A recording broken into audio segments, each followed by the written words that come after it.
Assalamualaikum warahmatullahi wabarakatuh. Waalaikumsalam. Warahmatullahi wabarakatuh. Selamat pagi anak-anakku semuanya. Bagaimana kabarnya? Alhamdulillah, luar biasa. Allahu Akbar. Alhamdulillah. Sebelum kita mulai pembelajaran pada pagi hari ini, marilah kita berdoa terlebih dahulu supaya kita mendapatkan ilmu yang barokah dan bermanfaat. Silakan untuk Ananda Ahmad Ghazali memimpin doa teman-temannya terlebih dahulu. Baik teman-teman, sebelum kita mulai belajar, marilah kita berdoa terlebih dahulu. Bismillahirrahmanirrahim. Raditu billahi robba wa bil islami dina wa bi Muhammadin nabiyya wa rasulah. Rabbi zidni ilman nafi'an warzuqni fahma. Amin. Terima kasih Ananda Ahmad Ghazali. Sebelumnya Ibu ingin mengabsen terlebih dahulu satu persatu. Yang pertama, Ahmad Ghazali hadir? Hadir Ibu. Alhamdulillah. Yang kedua, Khairul Faizin hadir?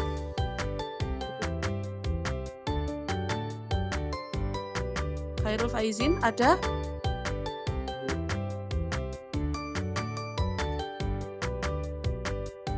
Oh, sepertinya masih di kamar mandi ya. Yang ketiga, Ismi ada? Ada, Bu. Alhamdulillah. Oke, baiklah. Seperti yang sudah Ibu jelaskan di pertemuan sebelumnya, pada materi sebelumnya, bahwasanya pada hari ini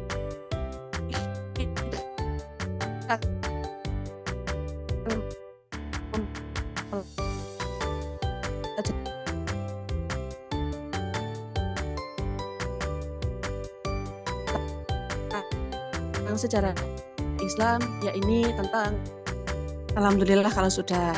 Oke, baiklah.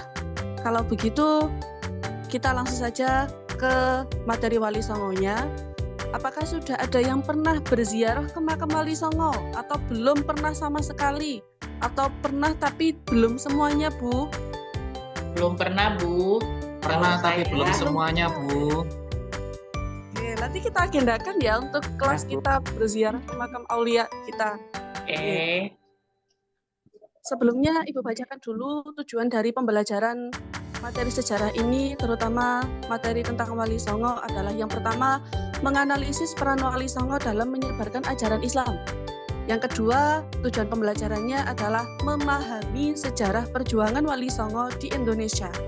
Dan yang ketiga adalah memahami atau meyakini metode dan strategi dakwah yang digunakan oleh Wali Songo dalam menyebarkan ajaran Islam. Oke, karena materinya sudah Ibu bagikan melalui link grup di grup kelas, maka Ibu jelaskan secara singkat saja tentang ada siapa saja yang menjadi Wali Songo sebagai penyebar Islam di Tanah Jawa. Kita mulai dari daerah Jawa Timur. Di daerah Jawa Timur ada 5 wali yang terkenal, yaitu Sunan Gresik, Sunan Ampel, Sunan Bonang, Sunan Derajat, kemudian Sunan Giri. Nah, di daerah Jawa Tengah itu ada Sunan Kudus, Sunan Kalijogo, dan Sunan Muria, ada 3.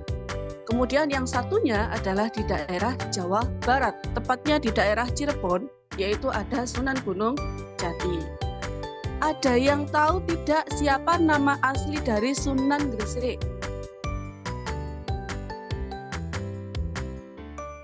Iya, Ismi? Sunan Maulana Malik Ibrahim, betul ya? Oh, berarti lagunya dihafal ya, berarti belajar melalui lagu yang sudah dibagikan. Ya. Iya. Sunan Gresik itu nama aslinya adalah Maulana Malik Ibrahim. Sunan Gresik itu mempunyai seorang putra, sebenarnya putranya tidak hanya 1, sekitar 6. Namun salah satu putranya itu menjadi wali, yaitu yang bernama Sunan Ampel, yang nama aslinya adalah Raden Rahmat. Sunan Gresik memiliki adik, kemudian adiknya ini memiliki anak yang bernama Sunan Giri, yaitu Muhammad Ainul Yakin. Jadi hubungan Sunan Giri dengan Sunan Gresik itu adalah keponakan. Sedangkan Sunan Ampel dengan Sunan Giri itu adalah sepupu. Sunan Ampel kemudian menikah dengan Nyai Condrowati, memiliki putra Sunan Bonang dan Sunan Derajat. Jadi Sunan Bonang itu adalah kakaknya Sunan Derajat.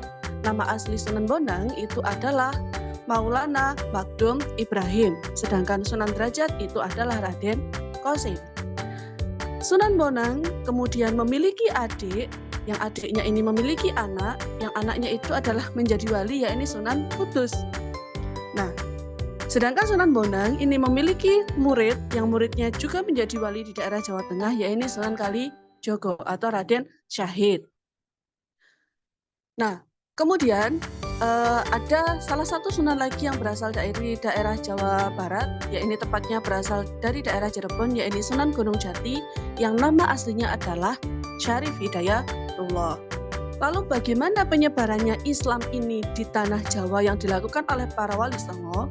Para wali songo menyebarkan ajarannya melalui beberapa jalan atau beberapa cara. Satu, melalui pernikahan. Salah satunya adalah pernikahan yang dilakukan oleh Sunan Ampel dengan Nyai Condrowati. Yang kedua, melalui pendidikan, seperti yang dilakukan oleh Sunan Gresik mendirikan pondok pesantren. Sunan Ampel juga mendirikan pondok pesantren. Yang ketiga, melalui kesenian.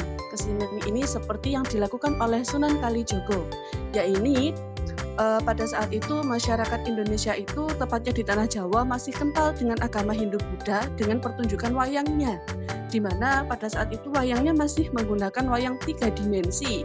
Namun karena 3 dimensi di dalam Islam itu dilarang, akhirnya Sunan Kalijogo tidak membubarkan wayangnya, namun justru menggunakan media wayang sebagai dakwah, diganti dengan wayang 2 dimensi yang sekarang dikenal dengan wayang gepeng. Baiklah, jadi ini adalah cara-cara strategi dakwah yang dilakukan Wali Songo, yaitu 1, saya ulangi lagi, melalui pernikahan, 2, pendidikan, 3, kesenian. Untuk biografinya secara detailnya sudah dipelajari kan ya dari materi yang Ibu share melalui grup WA kelas. Oke, sampun Ibu. Kalau sampun, sekarang langsung kita bagi kelompok saja.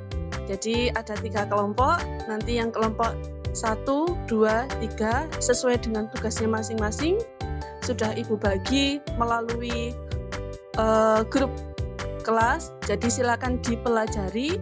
Kelompok 1 adalah mengidentifikasi dari gambar-gambar.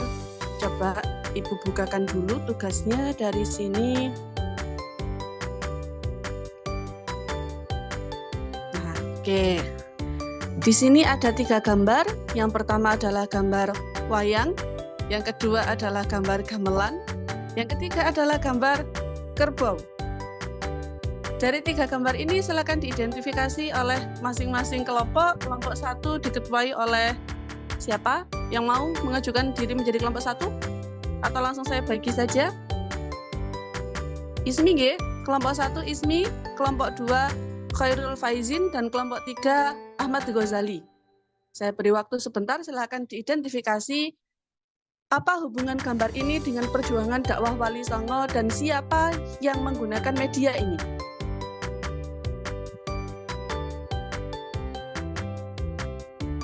Oke, sudah. Waktunya sudah habis. Dimulai dari kelompok 1. Ismi sudah siap? Iya, Bu. Oke, silakan Ismi.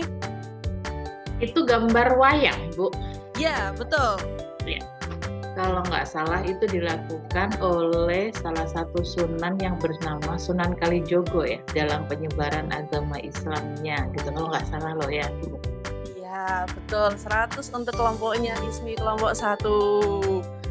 Oke, betul Ismi. Kemudian yang kedua, silakan kelompoknya Khairul Faizin. Baik Ibu, di gambar kedua adalah gambar gamelan, di mana gamelan ini adalah satu media untuk dakwah menyebarkan Islam yang dilakukan oleh Sunan Bonang. Ya. Kalau tidak salah yang saya baca seperti itu hari ini. Ya, betul sekali. 100 untuk kelompoknya Khairul Faizin. Ya. Terima kasih kelompoknya Khairul Faizin. Untuk yang ketiga silakan kelompoknya Ananda Ahmad Ghazali. Untuk gambar tersebut itu tentang dakwahnya Sunan Kudus, di mana Sunan Kudus memuliakan sapi dengan menaruh di depan rumahnya dan mengganti makanan yang harusnya dari sapi itu diganti dengan kerbau dengan kali biar mendapatkan perhatian dari masyarakat yang di sana memang sebelumnya adalah mayoritas beragama Hindu. Ya, betul sekali. Jadi semua kelompok mendapatkan bintang 5 dan alhamdulillah berarti kalau semua kelompok bisa menjawab dengan benar, itu tandanya materi yang sudah Ibu bagikan benar-benar dipelajari dengan baik. Oke, kalau begitu pertemuan kali ini kita tutup dulu, kita akhiri dulu. Kesimpulannya adalah pembelajaran sejarah ini sangat bermanfaat bagi kalian. Kenapa? Karena dengan adanya materi Wali Songo, maka kalian tahu bagaimana proses penyebaran Islam di tanah Jawa, bagaimana strategi yang digunakan dalam menyebarkan Islam di tanah Jawa oleh para Wali Songo. Selanjutnya silakan dibuka, nanti grup kelasnya akan Ibu bagikan tugas untuk di rumah. Tugasnya sudah saya bagikan, sudah Ibu bagikan di grup kelas, silakan dipelajari. Kemudian kita akhiri pertemuan pada hari ini dengan bacaan kafaratul majlis. Subhanakallahumma wa bihamdik asyhadu an la ilaha illa anta astaghfiruka wa atubu ilaik. Sekian, wassalamualaikum warahmatullahi wabarakatuh. Waalaikumsalam warahmatullahi wabarakatuh.